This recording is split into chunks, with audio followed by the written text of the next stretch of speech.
wanted to do. But it looks like really they were just here to cause trouble, or maybe to get information and feed it back to ISKCON or something like that. Who knows? They're not talking to us, so we don't really know. We'll probably never really know. But when this kind of behavior manifests, it brings up all of our feelings about ISKCON and that whole association and like that. You see, up until that point, we were ready to accept their association, even though we knew that they had some ISKCON connection. You know, I'm always inclined to give the benefit of the doubt, especially when I see someone acting enthusiastic and like that. But then when they start these kind of duplicitous games, then no, we can't tolerate that. Even though we might like to help people, there are certain people that we can't afford to help.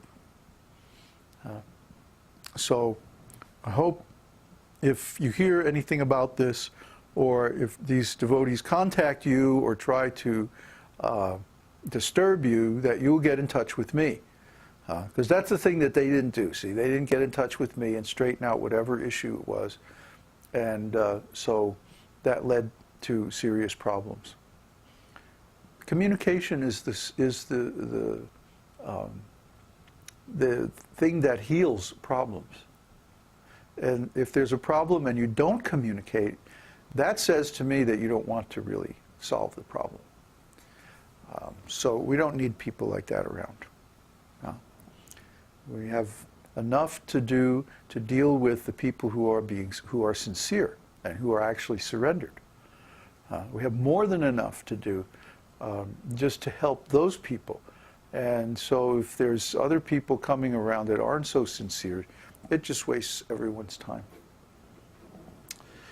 So, now we'll continue with the Nectar of Devotion. I think we're on chapter 30, yes. Further features of ecstatic love for Kṛṣṇa. Remember back in chapter 28, I think it was, there was a list of 33 vyābhicārī-bhāvas. Oh, by the way, we made a slight mistake the other day. This is the fourth out of the 5 different kinds of bhavas that go to make up rasa. In the beginning of the second wave, let's see, all the way back here in chapter 20, these 5 are discussed. Vibhava, special symptoms or causes of ecstasy. And remember, we talked about vibhava in the form of Krishna's 64 transcendental qualities and the qualities of the devotees. Then anubhava.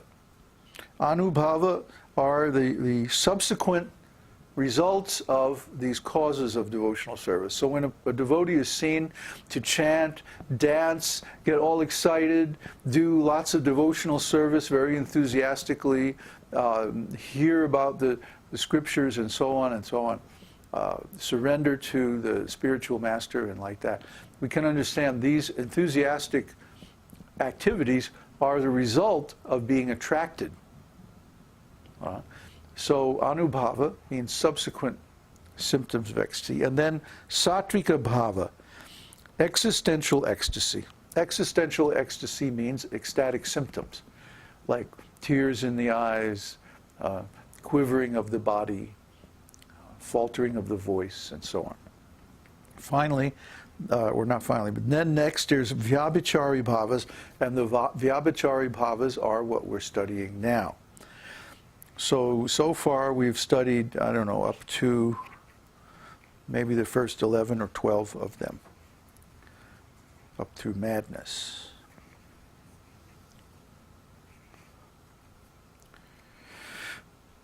Let's see. Yeah, that's like 1, 2, 3, 4, 5, 6, 7, 8, 9, 10, 11, 12. So now we're going to continue with confusion. Great. There is the following statement in the Hamsadutta. One day when Srimati Radharani was feeling much affliction because of her separation from Krishna, she went to the bank of the Jamuna with some of her friends. There Radharani saw a cottage wherein she and Krishna had experienced many loving pleasures, and by remembering those incidents, she immediately became overcome with dizziness. This dizziness was very prominently visible. This is an instance of confusion caused by separation. Similarly, there is a statement describing confusion caused by fearfulness. These symptoms were exhibited by Arjuna when he saw Krishna's universal form on the battlefield of Kurukshetra. His confusion was so strong that his bow and arrows fell from his hand, and he could not perceive anything clearly.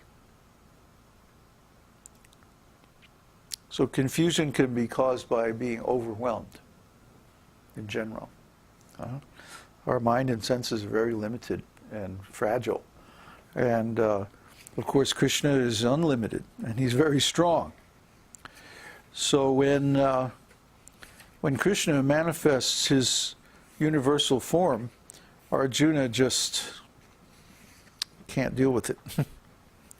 So he requests Krishna, oh please don't show this universal form anymore, show your four-armed form or your two-armed form. These forms are very dear. Why? Because they're human scale forms. And in these forms, Krishna relates to his devotees in the regulative section of devotional service and the spontaneous section of devotional service, respectively. Death. Once the Bakasura demon assumed the shape of a very big duck and opened his mouth in order to swallow Krishna and all the cowherd boys. When Krishna was entering into the demon's mouth, Balaram and the other cowherd boys almost fainted and appeared as though they had no life. Even if devotees are illusioned by some ghastly scene or by any accidental occurrence, they never forget Krishna. Even in the greatest danger, they can remember Krishna. This is the benefit of Krishna consciousness. Even at the time of death, when all the functions of the body become dislocated, the devotee can remember Krishna in his innermost consciousness, and this saves him from falling down into material existence. In this way, Krishna consciousness immediately takes one from the material platform to the spiritual world.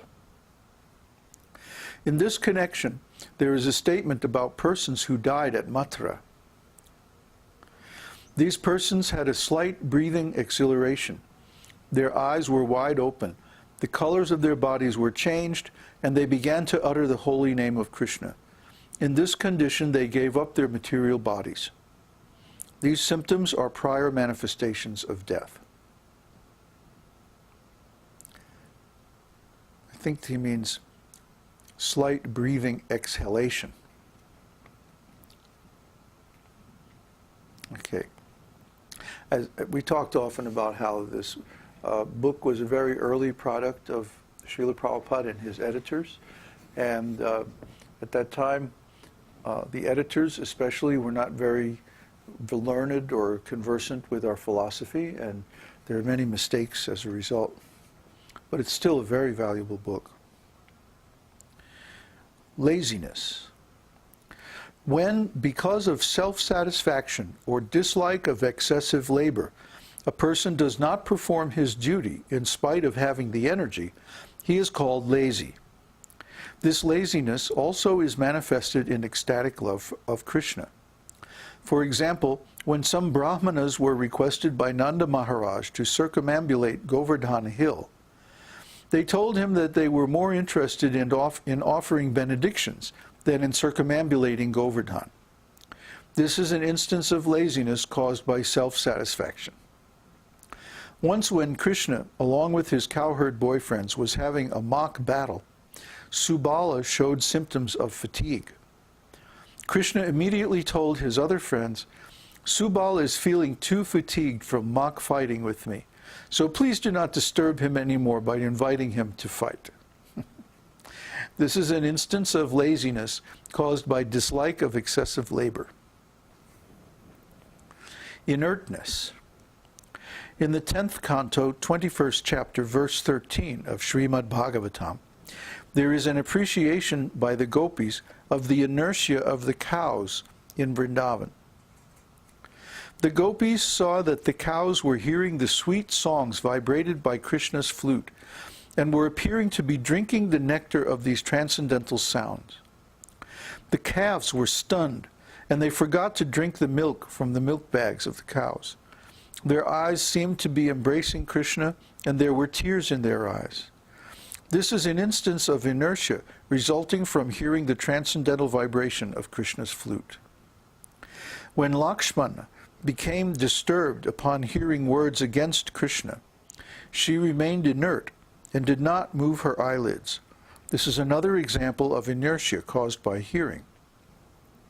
In the 10th canto, 71st chapter, verse